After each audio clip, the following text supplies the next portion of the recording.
अस्सलाम वालेकुम। मैं हूँ सादी और आप लोग देख रहे हैं टीवी लंदन में सादिया सादात।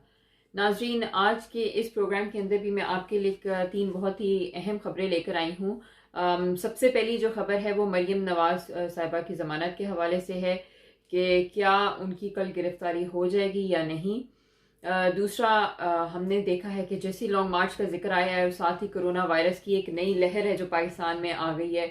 और असद उमर साहब की भी एक आज प्रेस कॉन्फ्रेंस देखी और उन्होंने कहा कि बहुत ख़तरनाक लहर आने वाली है ये जो तीसरी कोरोना वायरस के।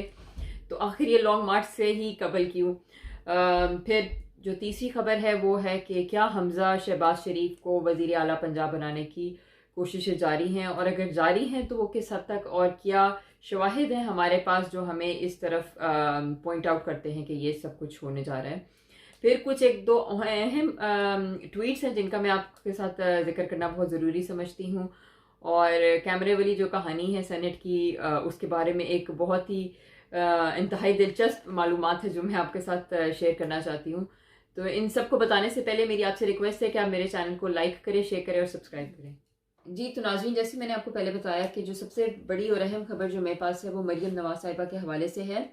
हम जानते हैं कि नैब बिल्कुल खामोश थी और अचानक वो फिर से उठ गई है और उन्होंने कहा कि जो मरियम नवाज की जो ज़मानत हुई थी इसको कैंसिल किया जाए और इनको गिरफ्तारी इनको की जाए। तो मेरी इत्तलात ये है कि मुश्किल लगता है कि उनकी कोई गिरफ्तारी हो पाए कल, और लगता यही है कि उनकी ज़मानत जो है वो कैंसिल नहीं होगी और जो सिचुएशन है वो एज इट इज़ रह जाएगी। बट थोड़ा सा मुझे ये लग रहा है कि उनको शायद कहा जाएगा कि वो ये जो एजिटेशन वाली सियासत है इससे थोड़ा वो गुरेज करें और कोशिश करें कि अगर वो अपने वालिद के पास लंदन चली जाएं, क्योंकि उनका इलाज भी हो रहा है, एक बहाना भी है उनकी। नवाज शरीफ साहब के हम जानते हैं कि हार्ट सर्जरी भी होने जा रही है, तो एक बहाने के तहत लग रहा है कि एक उनको कोशिश की जा रही है कि किसी तरीके से मरियम नवाज साहिबा को मुल्क से बाहर निकाल दिया जाए।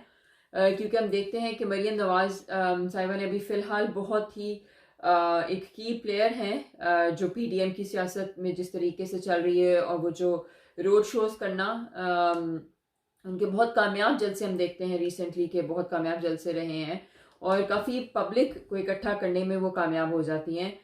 तो ये वो सूरत हाल है जिससे शायद हुकूमत काफ़ी ख़ाइफ है और वो चाहती है कि इस तरह की सिचुएशन ना हो। अच्छा, और दूसरी खबर कुछ इसी से मिली जुली है, और वो ये है कि हम देखते हैं कि अचानक से एक खबरें गर्दिश होनी शुरू हो गई कि पाकिस्तान में जो है कोरोना की तीसरी लहर आ गई है।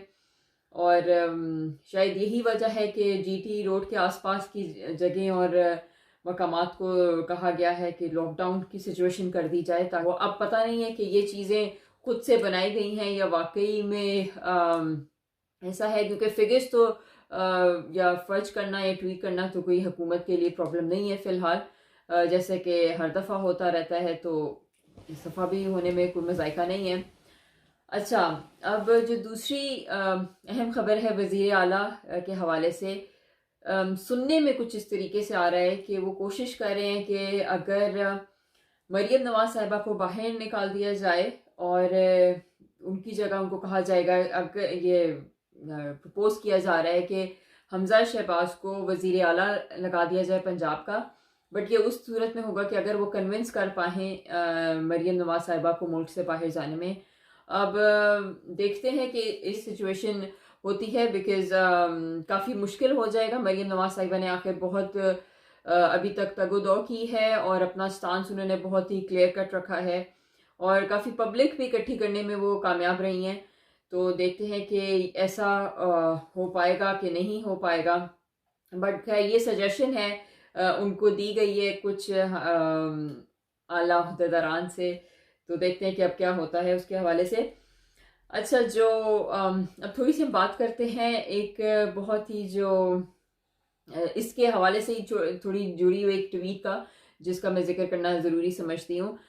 हमारे जो प्राइम मिनिस्टर साहब हैं उन्होंने एक ट्वीट की और उस ट्वीट के अंदर उन्होंने कुछ इस तरीके से कहा कि थोड़ा सा मैं आपको पढ़ के बल्कि सुना देती हूँ। उन्होंने कहा कि रसूल मोहतरम सल्लल्लाहु अलैहि वसल्लम का फरमान है कि तुमसे पहले बहुत सी अक़वाम तबाह कर दी गईं जो ताकतवर के लिए एक और कमज़ोर के लिए दूसरा कानून रखती थी।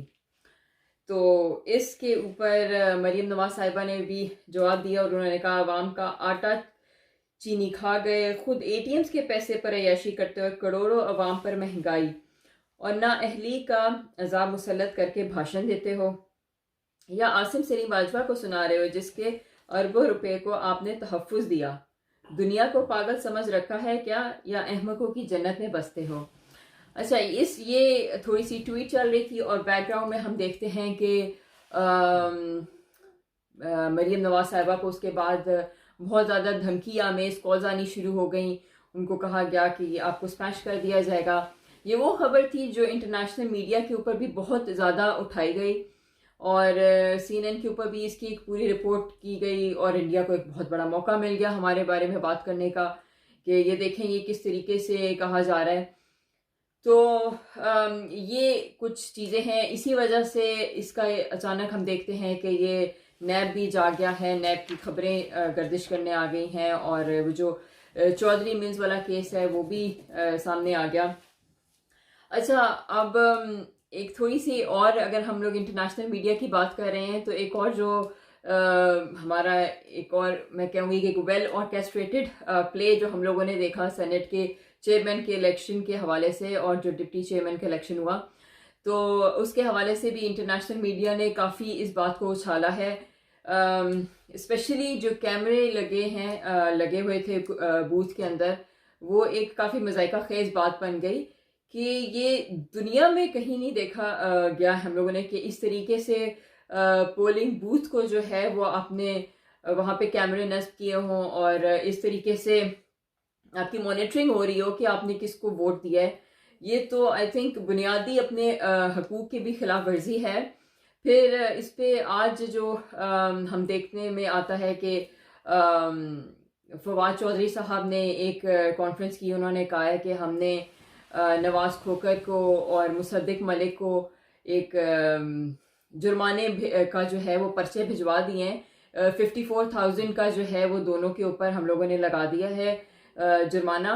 और उन्होंने जब ये कैमरे निकाल रहे थे, ये बेसिकली CCTV थे, तो ये जो कैमरे निकालते वक्त उन्होंने काफ़ी वायरिंग हिला दी है हमारे सेनेट की। तो हैरान कुन बात यह है कि आखिर किस तरीके से ये अजीब कहानी इन्होंने की है। तो खुद से कैमरे कैसे ऑपोजिशन हो सकता है कि ऑपोजिशन का एक्सेस हो और वहाँ पे जाके उन्होंने कैमरे नस्ब किए हों, और उसके बाद सारा ड्रामा और सारा मुद्दा भी उन्होंने ऑपोजिशन के ऊपर डाल दिया है।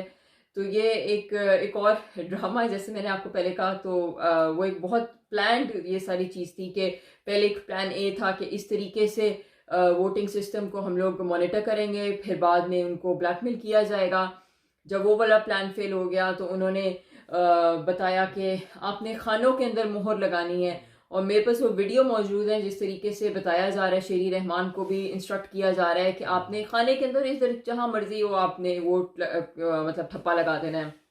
अब जब वो जहाँ मर्जी ठप्पे लगा देते हैं तो वो वोट रिजेक्ट हो जाते हैं। तो ये बहुत ही सोची समझी साजिश के तहत आई थिंक ये जो सेनेट के इलेक्शन है ये चोरी किए गए हैं। और उसके ऊपर एक और बड़ी दिलचस्प खबर ये हमें मिली है कि वो जैसे ये खबर गर्दिश में आई तो फवाद चौधरी कहते हैं ये कैसे ये तो CCTV कैमरे, स्पाई कैमरास तो होते हैं जो पेज के अंदर लगे होते हैं। तो फिर उन्होंने बेसिकली 4 कैमरे वहां से पकड़े और चौथा कैमरा वो स्पाई कैमरा था जो एक पेज के अंदर नस्ब हुआ हुआ था। तो ये सब कैमरा हम लोगों ने देखा है कि वो पकड़े गए और ये काफ़ी बड़ा ड्रामा बन गया है। और उससे बड़ा ड्रामा ये है जो इसके ऊपर पर्दा डालने की कोशिश की जा रही है कि अगेन वही कोरोना का एक बेहतरीन आजकल मैं कहती हूँ कि बहाना है लोगों के पास कि वो उन्होंने कह दिया कि जी कोरोना वहाँ पे आ गया, तो उसको क्लीनिंग के लिए पूरा पार्लियामेंट ही बंद कर दिया गया। तो ऑफ कोर्स अब जितनी भी CCTV फुटेजेस थी जो कि इस बात का सबूत पेश करती कि आखिर कौन था, किसको एक्सेस हुई पार्लियामेंट में जाने के लिए, किसने वो कैमरे नस्ब किए, वो सब कुछ, क्योंकि CCTV कैमरे के अंदर जो पार्लियामेंट का होगा उसके अंदर ये सारे रिकॉर्ड होगा। लेकिन अब चूंकि वो 18 मार्च तक बंद कर दिया गया है, तो अगर तो ये जाते भी हैं, सुप्रीम कोर्ट में चैलेंज होता है, और अगर वो रिकॉर्ड मांगा जाएगा तो वो रिकॉर्ड नहीं दस्तयाब हो सकता है बिकॉज वो बंद है। और उसके बाद उस फुटेजेस के साथ क्या कर दिया जाएगा, वो उसको ज़ाया कर देना भी कोई मुश्किल बात नहीं होगी। तो अब देखते हैं आगे क्या होने वाला है। बट हम लोग थोड़ा सा ये जानते हैं कि पहले इन लोगों की जो पीडीएम का जो एक बहुत ही अहम इजलास होना था लॉन्ग मार्च के हवाले से 15 मार्च को, लेकिन अब वो उन्होंने एक दिन आगे कर दिया है, 16 मार्च को कर दिया। ये आई थिंक लॉन्ग मार्च से पहला या आखिरी उनका इजलास होगा जो बहुत इंपॉर्टेंट है PMLN सेक्रेटेरिएट में जो कि होने जा रहा है। और बट मेरी अगली वीडियो तक के लिए अपना बहुत सा ख्याल रखिएगा।